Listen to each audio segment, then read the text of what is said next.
So we are absolutely delighted to have you on this call today, which is developing nonprofit leaders through Pro Bono.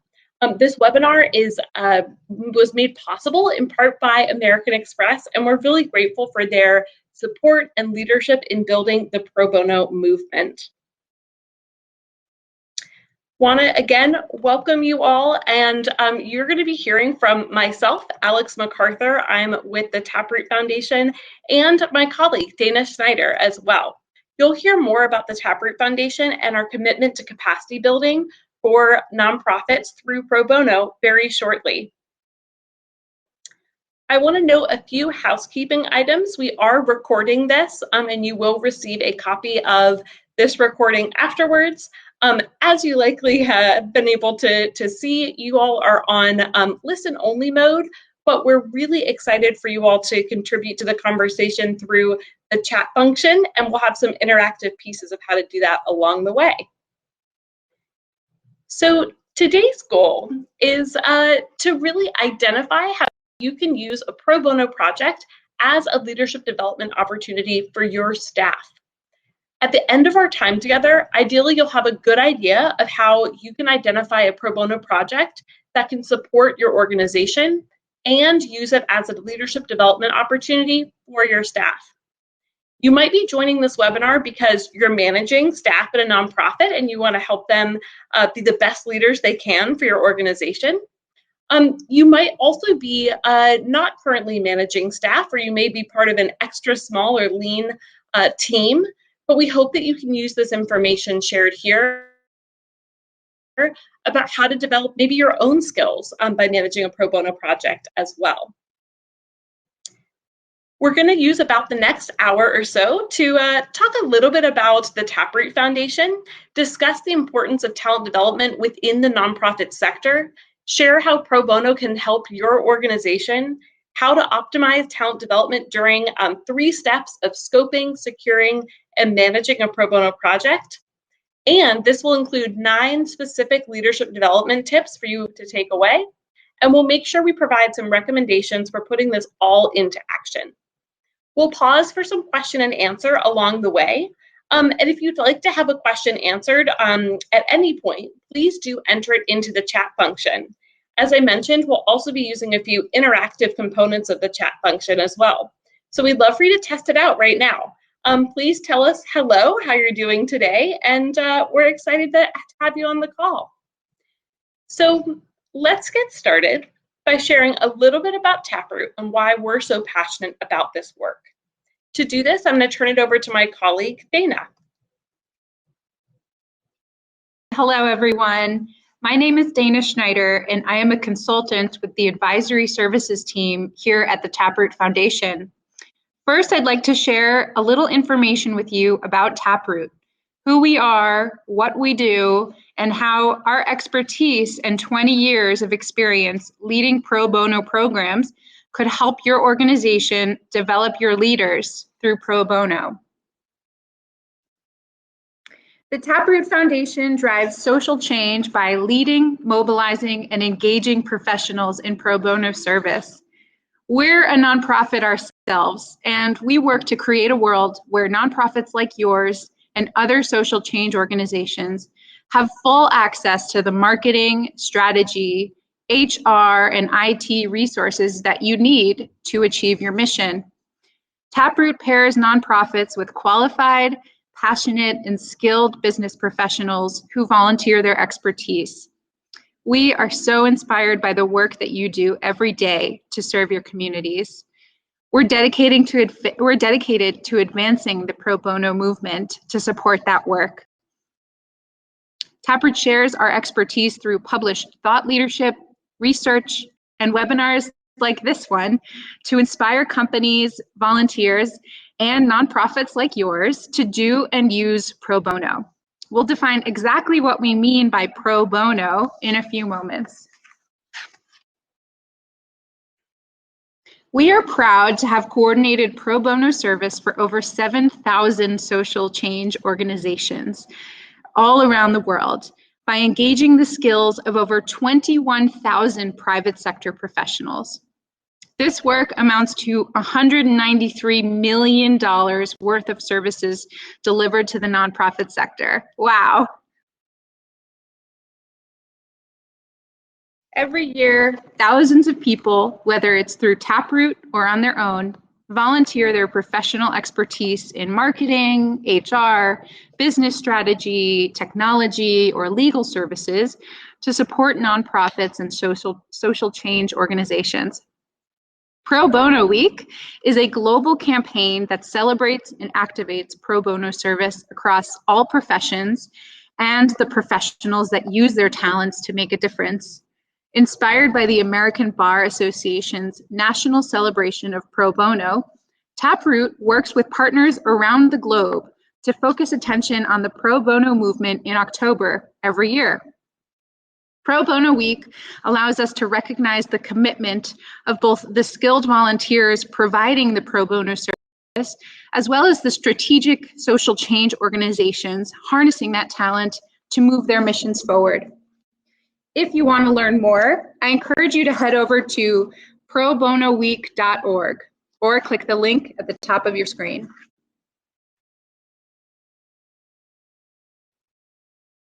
We are so excited and so grateful that you are with us here today to celebrate Pro Bono Week. Now let's get into the meat of this presentation and talk about how you can utilize pro bono opportunities to develop leaders within your organization. You're all doing such courageous work day in and day out to make social change possible. The way you do that is through your incredible talent, your amazing team. Since Taproot has worked with thousands of nonprofits, one of the things we see in the nonprofit sector that sets organizations apart is their ability to develop and retain talent. From an organizational standpoint, we know that talent is your greatest resource. So why does talent development matter? Why is it important? Investing in your staff reduces turnover and increases employee engagement. It helps you plan for the future, save money, and fulfill your organization's mission. But I'm not telling you anything you don't already know. Talent development is important, but it's easier said than done, right? Many nonprofits face real stumbling blocks when they think about talent development. Now, here is an interactive part of the webinar. We want to hear from you about some of your challenges so that we'll be able to tell you more about how pro bono might help you meet those challenges. What obstacles have you faced with talent development? Please share a few words in the chat box. I'll pause for a moment to give you some time to enter a comment.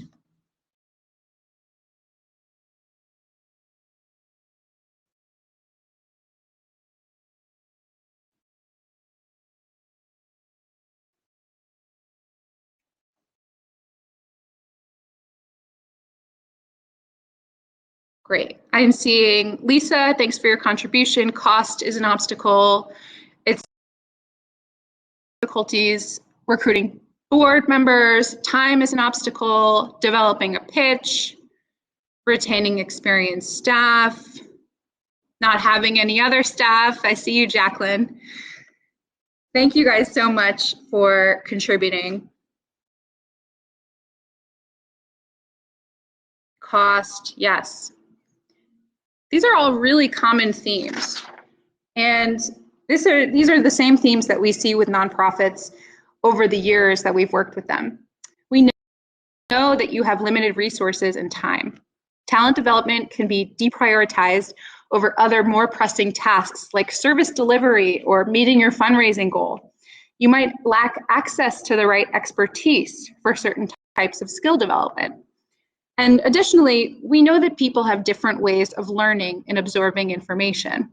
This contributes to the complexity of talent development because even a well-intentioned skill development course may not have the desired effect. These challenges of talent development have real consequences for your organization and for the sector at large. In the nonprofit sector, we know that the lack of professional development opportunities is the second highest reason that people leave their jobs. We know it can be very expensive to replace an employee, especially a senior leader. Finding someone to fill a senior role can cost up to 9 times that person's annual salary. And we also know that 40% of external hires leave the organization within the first 18 months on average. As a nonprofit organization, you're addressing critical community issues every day. Dealing with these additional staffing challenges and the costs associated with them is a really difficult position to be in. So I will now pass the mic back to my colleague, Alex, who will walk us through what Pro Bono is, how Pro Bono could help you meet some of the challenges related to talent development, and some of the best practices for managing a Pro Bono project at your organization. Perfect. Thanks so much, Dana. Now that we know about the importance of talent development and some of the challenges that you all are facing, let's talk a little bit about exactly what Pro Bono is and then how it can help you meet some of those challenges. So Pro Bono is the donation of public services for free. Many people think of Pro Bono as donated legal services, but we know at Taproot that it's actually the donation of any professional service, including technology support, HR, marketing, strategy, and more. And we saw from our poll a bit earlier that some of you had used Pro Bono. We saw some people typing in the chat function about their Pro Bono experiences, and others are really just starting to explore how to use Pro Bono, which is really exciting. Pro Bono really falls on a spectrum of volunteerism, all the way to the right side there. You've probably used volunteers in some ways in your nonprofit, such as hands-on volunteering, mentoring in your organization, that kind of thing. And Pro Bono support can be a one-time donation, such as an IT expert providing their input as you build a database, or it could be ongoing, such as a marketing expert who's on your board and really helping you to support your ongoing marketing strategy. So using volunteers for their skills, as you do through Pro Bono, is one of the most strategic and valuable ways that you can use volunteers. In fact, CECP and Taproot just came out with a new valuation of the average value of Pro Bono, which is for 1 hour equates to $195 of in-kind support. Really fantastic. So we know that good Pro Bono is really grounded in true organizational needs. So before we dive into how to manage Pro Bono and meet those talent development goals, we want to make sure we have a good sense of some of the needs that you're facing.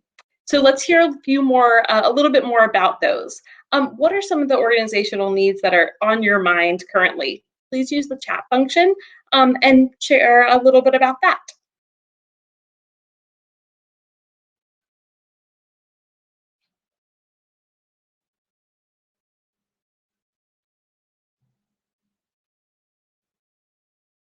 Great, seeing some come in about human resources, project management and tech development, social media, that's a really big one, board recruitment, absolutely, HR, website, volunteer management, donor development, marketing and fundraising, a lot of marketing coming up, we see that. Yep, how to do even internal communications as well. That's huge, absolutely. So I want to share a little bit about what we see in terms of some of the buckets of common organizational needs. And there's several that you all have already brought up here, right? So marketing communication, really big one. Sometimes it's financial management, strategy, information technology or web as well. Legal, leadership, HR, even real estate and thinking through facilities or how to lay out your office. And then there can be operations and process improvement. These are all really good fit for Pro Bono. So hopefully this gets your wheels spinning about how you might use Pro Bono to meet a challenge or an opportunity facing your organization. Throughout this presentation, I encourage you to think about that organizational need, just one that you might want to address in the next 3 to 6 months. Do you have that in your mind? Might be the one that you listed in the chat function. Wonderful. So let's keep that in mind as we move on to how Pro Bono can help your organization develop its talent. The first thing you might be asking is, why would we use Pro Bono to develop our talent? Because hopefully you're already sold on how Pro Bono can help you meet some of the challenges within your organization. So first and foremost, it helps with that primary challenge we heard earlier, cost. It is very cost effective. Rather than paying for a professional development class or an executive coach, Pro Bono is free, though we always do say that Pro Bono is an investment in time and having to manage it. So you'll hear that throughout the presentation. Secondly, it is really an opportunity for talent development. It meets a lot of the challenges that Dana outlined and that you all mentioned earlier. So, for example, we know that adults learn 70% more effectively through experiential learning that's on the job, right? Rather than in the classroom or reading something on their own. It's also been shown that skill development is 3 times more effective when it is aligned to organizational goals and individual needs. When staff understand why a development area is important for their success in their role or in a role that they may be seeking to fill, they're more likely to prioritize it. And as you've heard, Pro Bono is inherently tied to meeting an organizational need or overarching organizational goal. So we really see this as a win-win. A Pro Bono project can help build the capacity of your organization and benefit your employees. So as we move through this webinar, I really encourage you to put front and center in your mind a Pro Bono project that might meet an organizational need, what that one area is, and a staff member or yourself who would like to develop their talent. That might help make it really real for you. What we'll also be referencing is a leadership development case study throughout. It can be a lot to think through how you manage a Pro Bono project and also optimize for talent development of your employees. So we want to make this win-win really real. And so we'll use this case study to bring it to life. I want you to meet Naima. Naima is a program manager, and she's been in her role for about a year and a half. And like many nonprofit employees like herself, she wears a lot of hats. Not only does she manage a program, but she also runs the organization's Facebook page. She's really high potential, and she could be a future leader, including a future manager at the organization. So she and her manager have identified some areas for growth. These include project management and managing up. She also really enjoys the marketing efforts that she's a part of and has an interest in growing her expertise around marketing and social media. So I also want to introduce you to her organization. This is Study. It reaches about 5,000 students a year through their mentoring program. They don't have a documented social media strategy, even though they do have a Facebook page and do some occasional Twitter posting.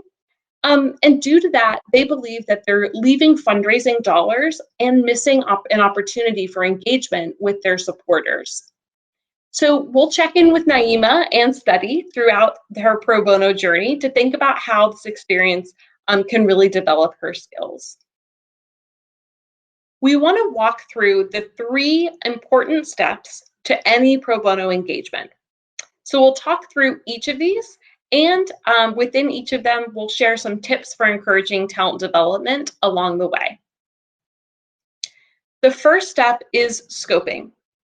Scoping a pro bono project is all about identifying a core need, like the ones that you shared earlier, identifying what the project will accomplish, and spelling out the parameters of a pro bono engagement. So there are a few steps to scoping and ensuring that this scoping step will be helpful for talent development. A scope of work should clearly articulate success of the project and what will and won't happen during the pro bono engagement.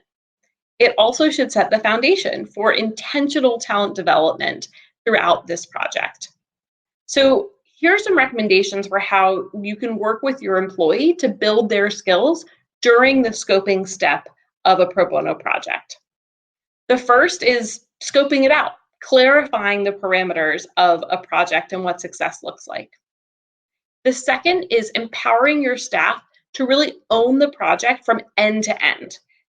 Meaning that they'll be accountable to the deadlines. Third is identifying the skills that the employee wants to build and documenting those talent development skills right from the beginning. And fourth, you want to manage, ensuring that you're including the project in the employee's performance review and thinking about how you'll check in on the pro bono project and their development throughout the time. So let's think about how Naima did this. First, she really thought through what the need of the organization was, right? She thought study needed to build its social media presence. So Naima and her manager talked through that they wanted to engage Pro Bono Support in evaluating their existing social media data and charting a strategy going forward. So Naima built a clear scope of work with milestones and included her talent development goals. Naima met with her manager and study leadership to confirm the scope of work and make sure everyone was on board with it happening. And so this brings us to our first leadership development tip in the scoping step. Thanks, Alex. Leadership development tip number 1. The scoping process that Alex just described is an opportunity for your staff member to strengthen the muscles of defining a problem, crafting a path forward, and building buy-in. Knowing how to define a problem and putting the right steps and people in place is key to success in any role. Therefore, this is a very translatable skill. Leadership development tip number 2. Envision the scope of work as a formal deliverable. This could mean that you create a deadline for them to deliver the scope of work, or establish a formal review process to incorporate the feedback of senior leadership. You might ask them to create a work plan or a timeline outlining the project phases. You'll also want the employee to create a formal document because it can then be shared with other team members. Eventually, this document can also be shared with the person or people who will be providing that pro bono service. So the scope of work should provide a thorough overview of the organization and its problem at hand. This scope of work document is mission critical to launching a pro bono project, as it will be referred to often later. So this is a great opportunity for your employee to practice their writing skills. Leadership development tip number 3. Ensure the employee owns the project, but has defined checkpoints with leadership. Managing a pro bono project can be an extraordinary opportunity for growth. It's important to make sure that the staff person has regular check-ins with leadership to ensure that all feedback is incorporated, that all parties are on the same page, and to ensure also that the employee has these opportunities to liaise with senior leadership, to build those relationships and to build that competency. Back to you, Alex. Step of a pro bono project, we want to see if there are questions about the scoping step and about how to optimize leadership development within that step. If you have any questions, please feel free to put them in the chat box.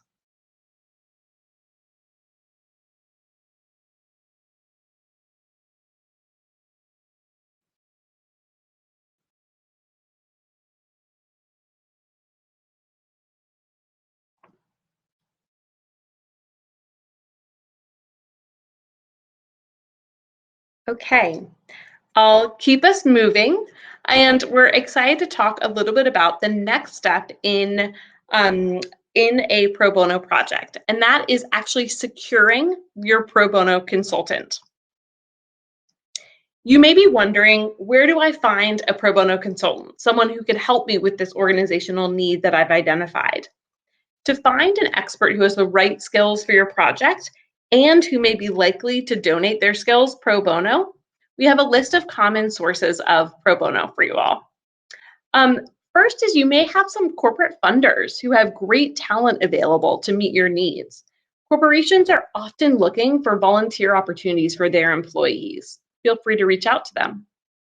Professional services firms such as Accenture or Boston Consulting Group many offer pro bono services and are trained consultants as well. Graduate or post-secondary schools often have capstone opportunities or volunteer requirements as well. So we encourage you to get to know some of the graduate schools in your area. Your board members are also a fantastic way to find pro bono support. They may have the skills needed for the project that you're envisioning already, and maybe you just need to ask them, or they may be willing to reach out to their networks to find someone who's well suited to your need.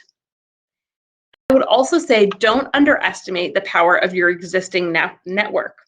By posting a clear request, that scope of work that Dana mentioned, or reaching out to current volunteers about their skills, you may be surprised who in your network is the right fit for the type of project that you need to take on. I'd also be remiss if I didn't mention Taproot Plus, a free online resource run by Taproot that has thousands of skilled volunteers on the platform.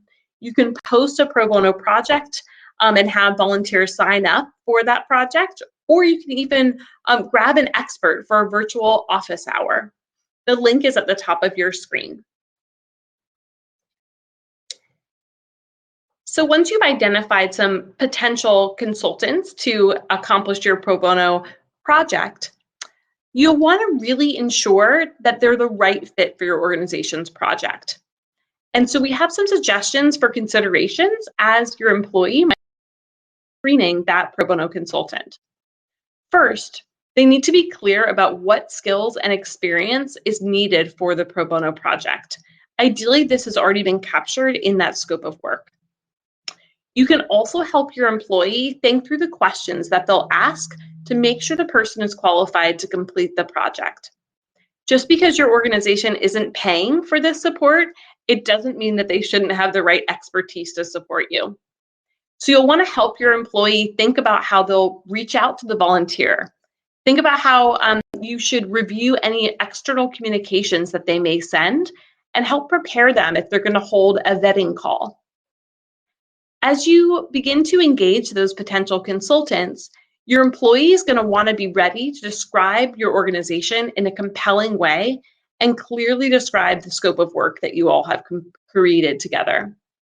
Your employee will need to gauge how committed that pro bono consultant will be and ensure that clear expectations are set from the very beginning.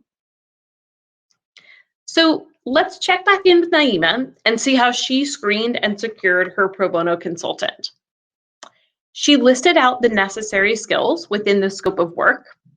She and her manager practiced how she would describe study and the social media project that they needed. They honed it together to be compelling and direct. Naima sent out emails to a few actively engaged volunteers who she knew had marketing backgrounds, and she saw that they were active on social media. She asked them if they might be interested in providing some pro bono support. She and her manager drafted interview questions for those volunteers and conducted the interviews together.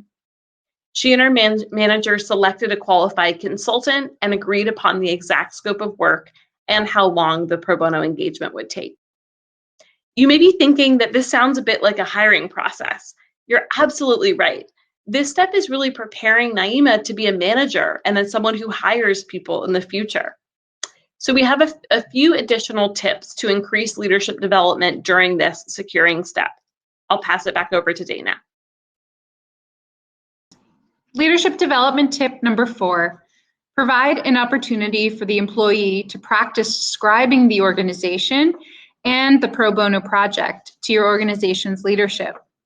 This should be done after the scope of work has been created, but before they start reaching out to potential pro bono volunteers.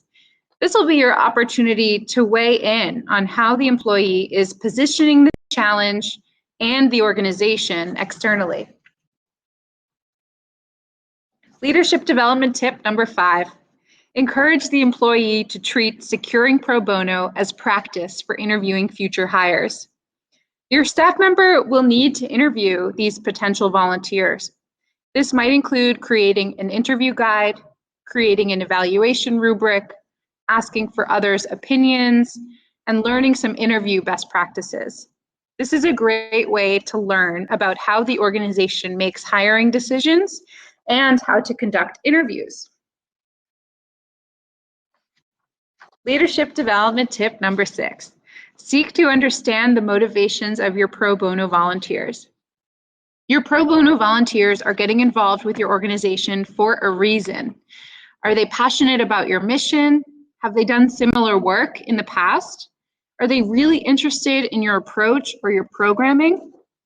We encourage your employee to seek to understand their motivation in the same way they might approach a donor or a board member. What is driving these pro bono volunteers to donate their time and talent to your organization? This type of inquiry builds relationships and prepares the staff person to connect with all sorts of external stakeholders, all of whom have different personal reasons for connecting with your organization. You are preparing your staff member to be an ambassador for the organization and to turn all individuals they come across into advocates.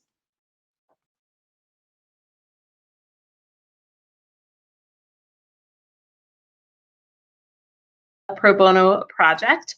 Want to see again if there are any questions or lingering thoughts about the secure step of the process. Feel free to type them into the chat function.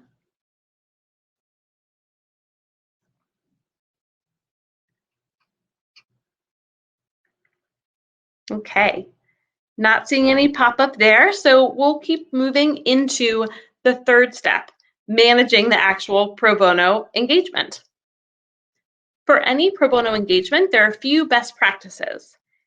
First, sticking to the scope of work will ensure that your project is completed and doesn't continue indefinitely.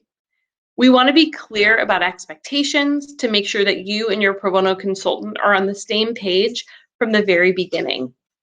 Again, your employee and you should treat this as a paid engagement. So that means setting and meeting deadlines, giving feedback to the pro bono consultant, and providing updates to leadership. We also want to make sure that you have regular communication to the pro bono consultant. Throughout the engagement, your employee needs to ensure that any tool or deliverable that's built can be implemented at your organization, and that every good pro bono project celebrates the good work and acknowledges the effort. So leaning into some of these management best practices will be able to really further the leadership development of your employee. We have 3 more leadership development tips for you during this step of the process. Leadership development tip number 7. Coach your employee to provide timely, actionable, and specific feedback to the pro bono consultant. Providing feedback is critical to success in any role and is a very important skill to build, but it's not always easy to do. By coaching your employee to do this with the pro bono consultant, you're giving them a chance to practice giving feedback, and you're ensuring that the pro bono consultant builds something that is relevant and well suited to your organization. Leadership development tip number 8. Encourage your employee to train other employees on the new tool or process that the pro bono consultant has developed for your organization. So, your pro bono volunteer has developed a tool to address your scope challenge. Great. Now it's important that the employee learns how to use the tool herself and then trains others in the organization how to use it. Conducting a training will give her even more opportunity for skills development. And she'll be working on everyone's favorite skill, public speaking. Now, we know that most people do not enjoy public speaking, but this could be a great opportunity to flex that muscle. Ensuring that others in your organization are trained on the new tool means that the pro bono project will be successfully implemented and that the benefits will carry on long after the project is closed. And our last but not least, leadership development tip number 9, help your employee measure the impact of the pro bono project and celebrate it. There are a number of ways that you can measure impact. You might invite the employee to estimate the value of the pro bono services that the organization has received, or estimate the new efficiencies that are created for your team. You might invite her to summarize the project in a presentation at the next board meeting. We also recommend encouraging the employee to circle back 6 months after the project has closed to report on how the rest of the team is using the new tool. These are just a few ways that you can continue to boost this person's visibility and build in additional skill development opportunities. Lastly, it's important to celebrate. Take a moment to acknowledge how the pro bono project impacted your organization and to recognize the employee who made it such a big success.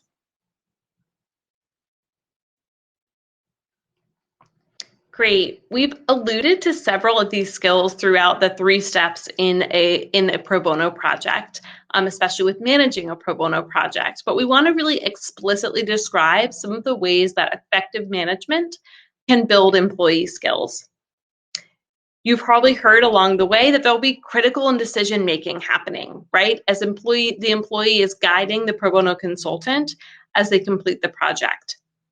The employee should be managing the process all along the way with a work plan, building those skills of project management and staying within a project scope. The employee is practicing people management too, and delegation by holding the consultant accountable to their work and guiding them. The employee may also need to give a consultant feedback, as Dana just mentioned, about the work itself. That's crucial for an employee skill to be able to build.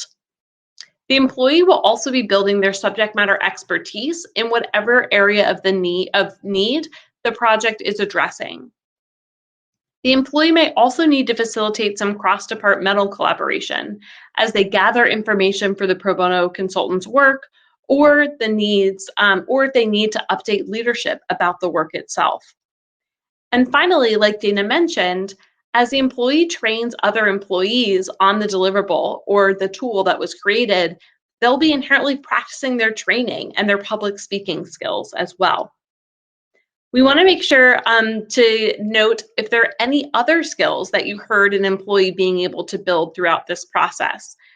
Feel free to add a few others that you may have seen in the chat function.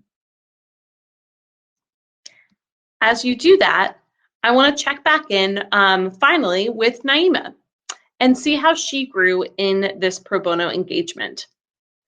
As a reminder, she and her manager started with 3 stated leadership development goals: project management, managing up, and growing her marketing expertise.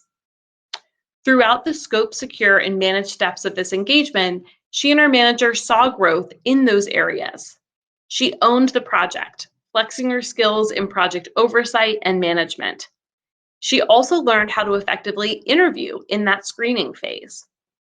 During the pro bono engagement, she really managed the pro bono consultant, giving real-time feedback and facilitating information sharing between several stakeholders, including the consultant, her manager, studies management, and even board members.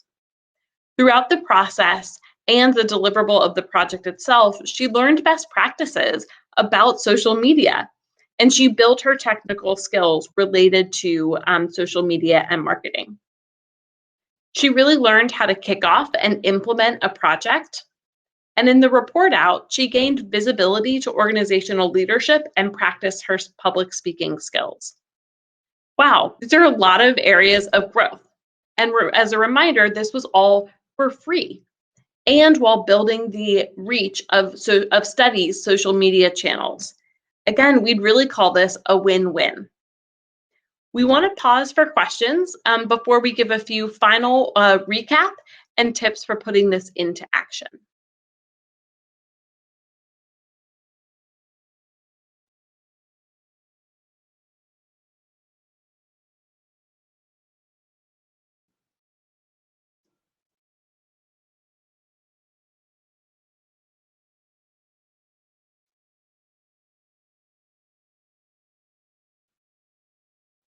Okay. Seeing a few affirmations that this sounds good. We're really excited for you all to try out this win-win of pro bono and talent development. And with that, we have a few recommendations of how to put it into action.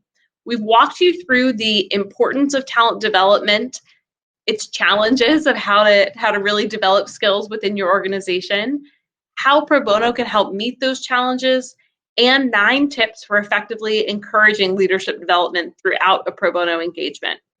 So here's a final recap of how you can put all of this information into action. Think back first to those organizational needs that you identified at the beginning of the webinar. Which one do you want to address through pro bono? Then think about that staff member whom you want to develop. Who will lead this project? Work together to determine their talent development goals and the skills that they should build throughout a pro bono project. Ensure that the staff member follows those best practices that we shared related to scoping, securing, and managing the project. And then enjoy that win-win of capacity building through pro bono while developing your talent. Be sure to celebrate and acknowledge your staff member and the pro bono consultant. Are there any last questions before we close out the webinar with a few final resources?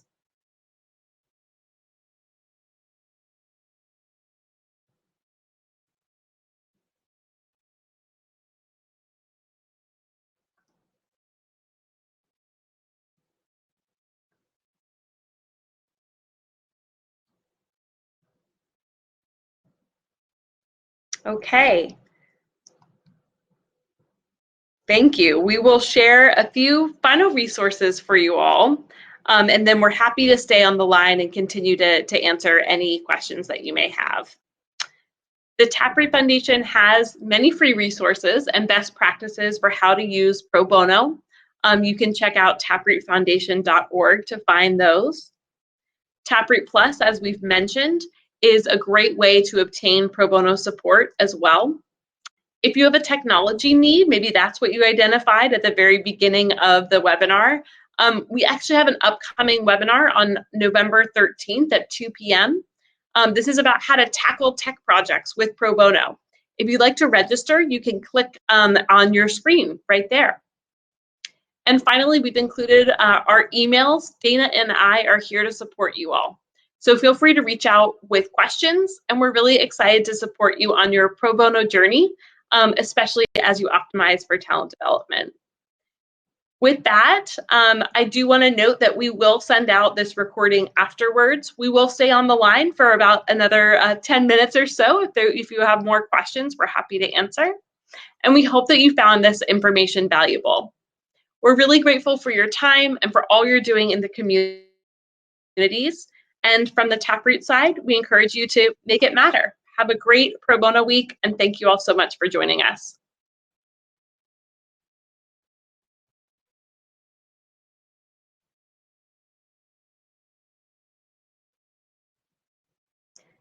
Jacqueline just asked if there's a sample project description that you can use, that sample scope of work. That's a fantastic question. We have some examples on Taproot Plus. We also have some in the resource section of taprootfoundation.org.